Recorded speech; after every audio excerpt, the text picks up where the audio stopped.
பணம் வைக்கும் பீரோ எந்த பக்கம் இருப்பது நல்லது தெரியுமா? நம் வீட்டில் அறையில் ஒரு மூலையில் பீரோ, லாக்கர் போன்ற பணம் வைக்கும் பொருளை வைப்பது வாஸ்து சாஸ்திரம் மற்றும் ஆன்மீக தகவல் படி எங்கு வைக்கலாம் என்று பார்ப்போம்.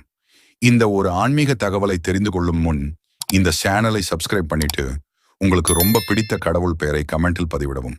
முதலில் வடகிழக்கு மூலையில் வைப்பது பொதுவாக தெய்வீக மூலையாக கருதப்படும். ஆனால் இங்கு பூஜை அறை, கலசம், தண்ணீர் தொடர்பான பொருட்களை வைத்தால் மிகவும் சிறந்தது.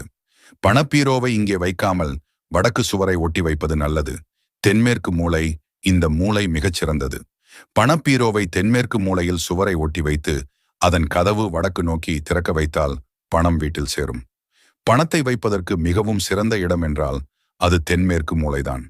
வடமேற்கு மூலையில் வைத்தால் பணம் வந்தாலும் தங்காமல் போகும், எப்போதும் செலவாகிவிடும். தென்கிழக்கு மூலையில் வைத்தால் வீணாக செலவுகள் அதிகரிக்கும்.